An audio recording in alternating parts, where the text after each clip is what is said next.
Sadhguru, I know you're against intoxicants and such things, but Oregon just decriminalized small quantities of cocaine, heroin, meth, and psychedelic mushrooms. People are saying mushrooms can be used to treat depression, anxiety, and such issues. Are you still against intoxicants if it's for a good cause like this? Oh. Did I ever say I'm against intoxicants? I'm for intoxication. Yes.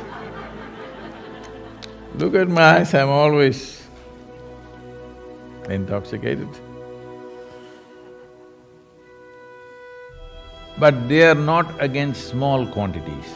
I am against small quantities. I believe that you must carry an intoxicant manufacturing factory with you wherever you go. They shouldn't be able to find it in your pockets. That's all I said, because how much can you carry in the pocket? See, there may be… Okay, here there is a wishing tree.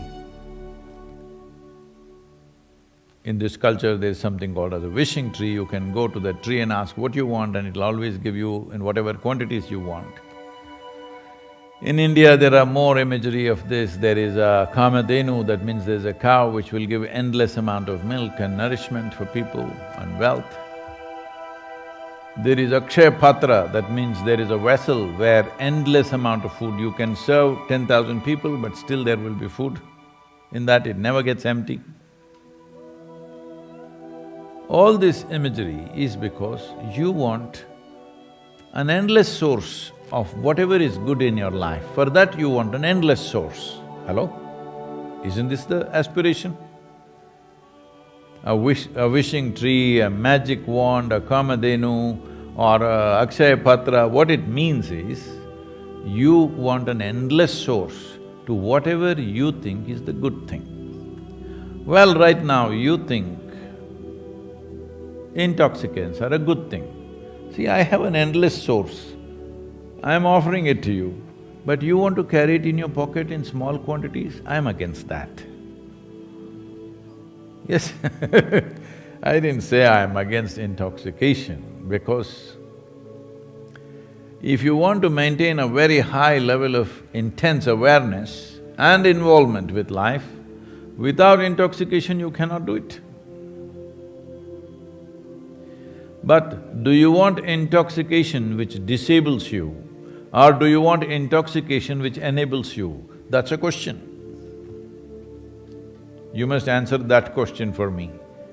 Do you believe in disabling yourself or enabling yourself? That must be answered, all right? If you believe in enabling yourself, I will teach you another way to be intoxicated. Well, someone there says, Sadhguru, I've been doing Sambhavi but I never got intoxicated.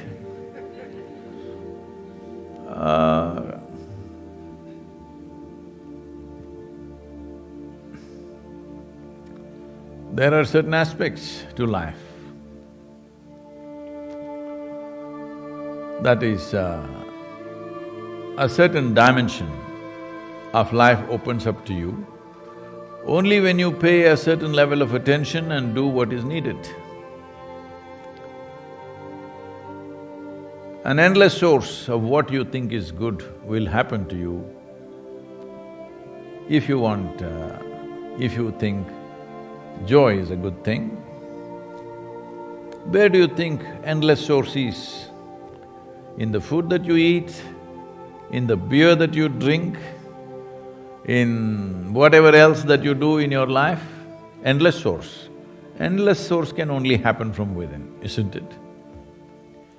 About making all these things legal, well, there are people and forces which will benefit heavily from this are involved in this process.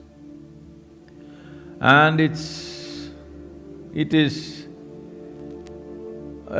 could be controversial, but it is true that a whole lot of people are willing to… I know a lot of people that have been… young people who have been brought to me by their parents, only when they were threatened with imprisonment did they go for rehab, otherwise they will not go. When the option is either prison or rehabilitation, they chose rehabilitation instead of prison. Well, it is not in my consciousness to have any human being locked up for anything, for that matter.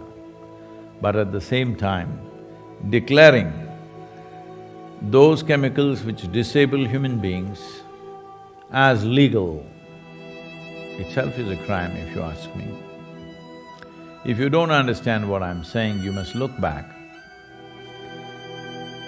Right now, everybody is watching China or the rise of China with great interest and trepidation, depending upon who you are.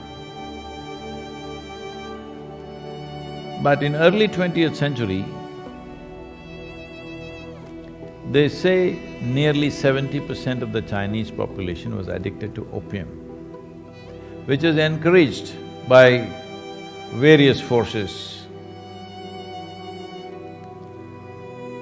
If you do not know this, the British fought 3 opium wars with China, wanting rights to distribute opium. I know many families in India who were used as the trading routes from Afghanistan and Pakistan, where this was grown, to China. The Indian businessmen took this up and many families became super rich and still they are very rich. Nearly 70% addicted to opium. Abject poverty came to that nation and that culture. Well, it took killing of a few million people and a violent revolution to fix that. I am not condoning anything nor approving anything, but this is a fact. When a population sinks into addictions, then it will lose all worth and all value of what they do. In this country, 4-5 generations of people have worked their lives out to build this nation to what it is today. Now, you don't have to do much. If you do, it'll be good for the world, but otherwise at least you can sit back and enjoy what these generations of people worked for.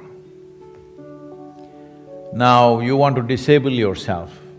You think it's your right to disable yourself by using chemicals which will intoxicate you, and there is substantial evidence to show that it disables your mental process. There is no question about this. It doesn't matter because researchers can be funded by anybody and they can make up what they want. It doesn't matter who says what. Chemically intoxicating yourself, including alcohol, I'm saying, in some way disables you. You think it's all right to be partially disabled, that's up to you, because then you can park without problems. Hello? At least in the parking lot, you have privileges. This is the whole problem. This is what… when I read this poem also, I don't know if you got that line. This is what is the problem with the world. People who don't make anything of themselves think and believe they will be welcomed somewhere else into a great hallowed place somewhere up there. The same is happening here. Well, a nation which was built from scratch with much pain on all sides, and these last 3 to 5 generations of people who worked their lives off 12-14 hours a day without a day's break, many of them, believe me, they built this nation. Well, you may agree with the way it was built or not built, that is a political thing. But you cannot deny they built a great nation. Now, You want a whole generation of people on intoxicants, stoned out. This is the most terrible thing you can do to the generations that have gone by, those who worked to create what they created. If you value that, well, whether they make it legal or illegal, it doesn't matter. You shouldn't go in that direction. You must understand that you're doing these things not because, like you come up and tell me I can use magic mushroom and cure depression. First I'm asking you, why the hell are you depressed? I know this will bring a lot of acrimony to me, because there are certain people in the world who claim depression is their right. See, there are psychological ailments which are pathological in nature, which, not that they cannot do anything, there's very little somebody can do about their condition. There are people like that, unfortunately. It is there. But a large number of them, because of their own attitudes and their own responses to the world around them, they make themselves sick. Physical health, let's handle physical health. Is it true that now at least you're realizing that if you eat properly or carefully, let me put it that way in America, not proper, carefully, and if you put in enough exercise, walking, running, whatever, yoga, anything, at least you walk to your office every day, is it true that you will physically, whatever many other people are susceptible to, you will not succumb to those things? Hello? Is it true? Simply eating sensibly, living little bit sensibly, does it enhance your physical well-being? Then how come you believe living sensibly will not enhance your mental well-being? How come you think it's your right? It's not your right. It is nobody's right to be sick, because if you're sick, if you become sick, we will take care of you. But if you think it's your right to be sick, no, because you are a burden on your family, on your community, on your nation, on your world, on everything you are a burden if you don't stand up on your own 2 feet, 2 legs, isn't it? So this goes for mental ailment also, but my words may sound very cruel to somebody who is suffering mental ailments, because how do I do it? Yes, there is a problem. The problem is of delivery, not that there are no solutions, the problem is of delivery. That is, can we deliver the tools for human well-being in such a large scale? We can if a lot more people stood up to make it happen. Right now, only a few people are concerned about it, so delivery is minimal. Because delivery is not like pharmaceuticals, delivery is not like food. Right now, because I mentioned food, let me tell you, yesterday I was in Arizona for a conference, the first conference I attended physically in the last 6 months. And they were all sitting for breakfast, they asked me to come for breakfast. Well, I don't eat breakfast in those places, but I went there to see them. So then there is some doctor who's asking me about food. I said, see, right now on this table, this is a top-class hotel, all right? The kind of food that you have on this table, just about everything here is at least 1 month old. It is. Bread was baked 1 month ago, the animals that you're eating were killed at least 1 month ago, everything there, except the fruit, everything else, or even maybe that is also 1 month old, I don't know, possibly. I'm saying when you eat food like this, you will generate so much inertia in your system. Countering this itself is a battle. When you create so much inertia in your body, How do you expect your mind will not be a little depressed? How? If you want to be mentally in a certain state, every cell in your body should pulsate with life.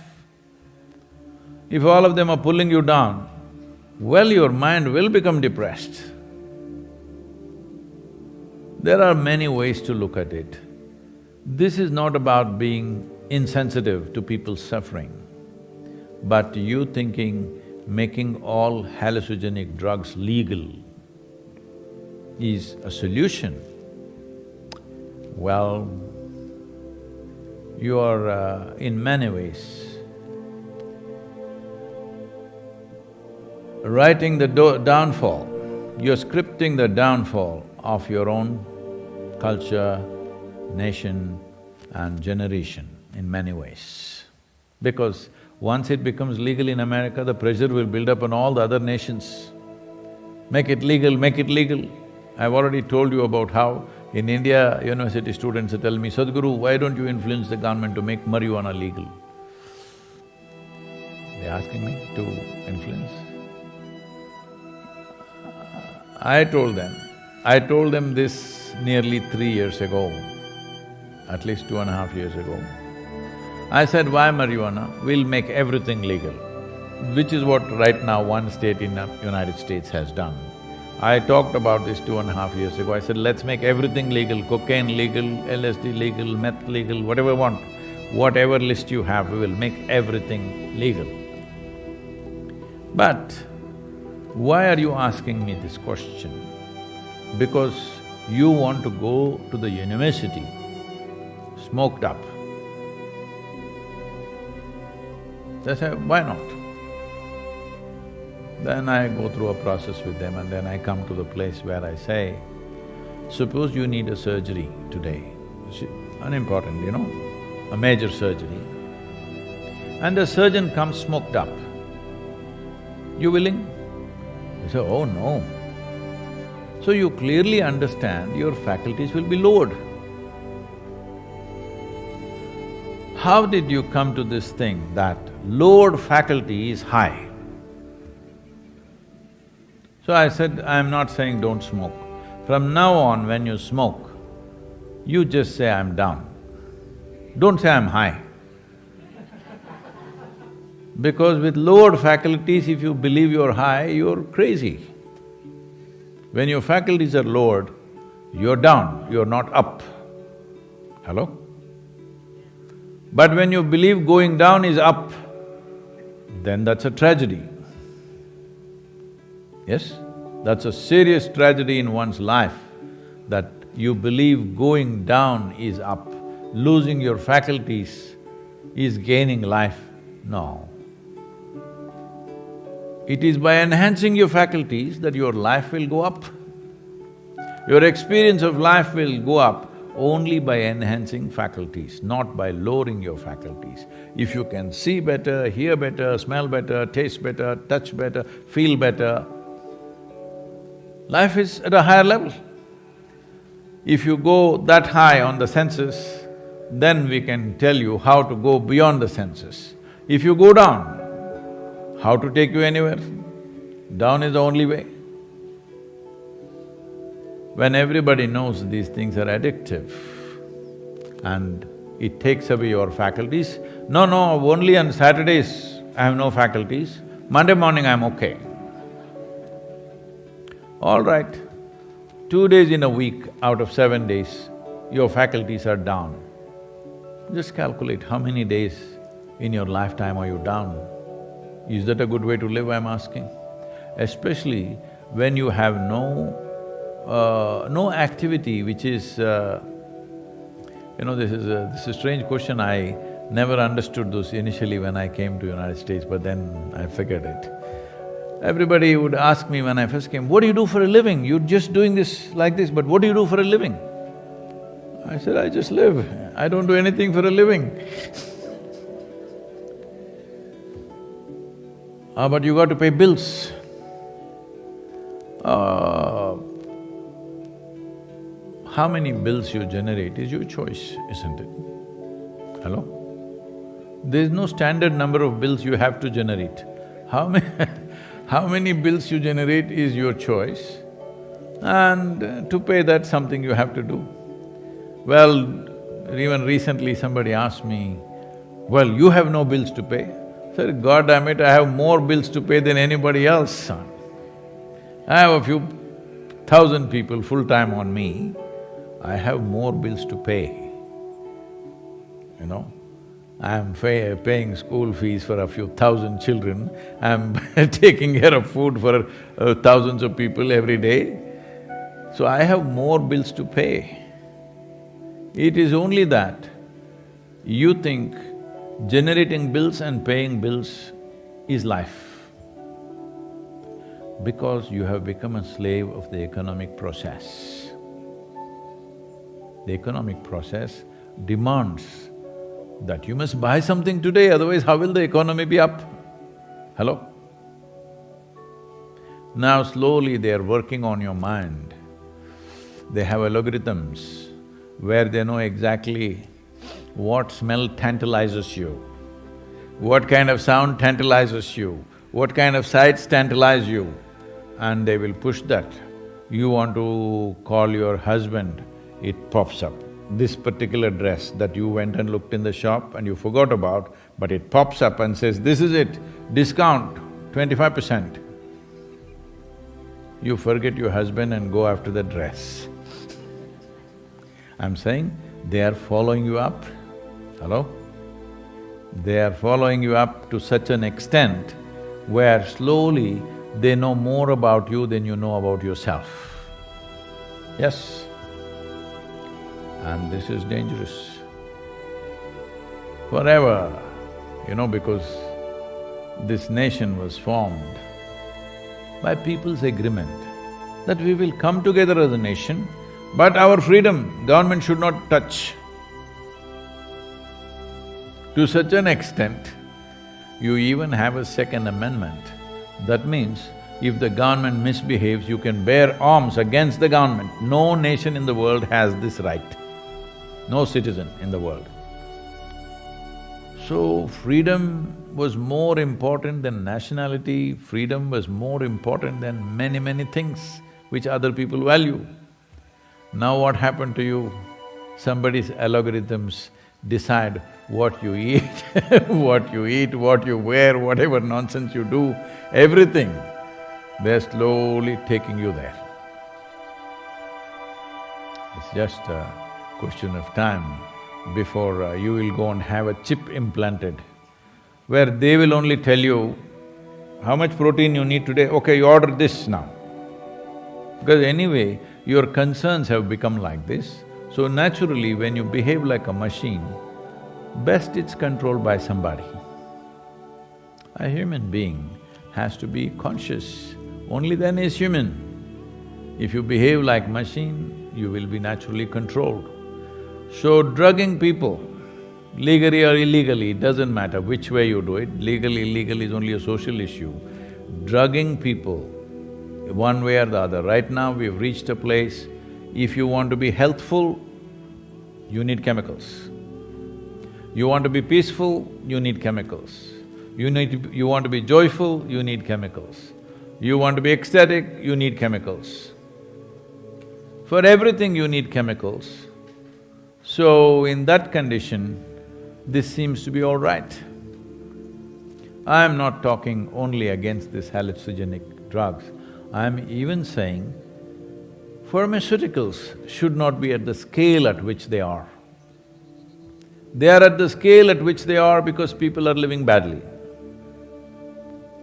Because an individual person or a society or a nation seeks affluence mainly for this. Initially, it's a choice of nourishment is all they're thinking about. Once nourishment is taken care of, they're looking at a choice of lifestyles. The most affluent nation on the planet, which has an enormous choice of nourishment, but they choose to eat food which is minimum 1 to 3 months old, an enormous choice of lifestyles, but they live in boxes which are continuously at whatever temperature they want. Now, 70% of American population is on prescription medication. Whether it came prescribed or you bought it in the back street, I'm saying to be healthful, to be peaceful, to be joyful, to be blissful, if you're using chemicals, you are going down the chute. So my problem is not just with these recreational drugs. My problem is with you using chemicals even to grow food. You're using chemicals to do everything. This is going to hurt. No, we are using plant-based Sadhguru, you don't know all these things, intricacies. They were the 60s, you come from 60s, your generation was only smoking the leaf, now we smoke the bud. Well, I want you to understand, all the chemicals also only came from the earth. Nobody imported any chemical from Mars. Hello? Even the chemicals also, so-called chemicals also, came from the planet Earth only, right? Hello? Maybe it got processed, but still from planet Earth. So, it doesn't matter, maybe the level of harm may be less, the level of impact and addiction levels may be little less, that's not the point. A human being is at his or her peak only when all our faculties are at our best and we are at the highest level of alertness and awareness. That is when a human being can be at their best. If you want to dispute that, all the best for you. My concern is, don't take America down. Because if all Americans go down, America goes down. Don't do that, because generations of people worked to make this happen. Don't destroy it so soon.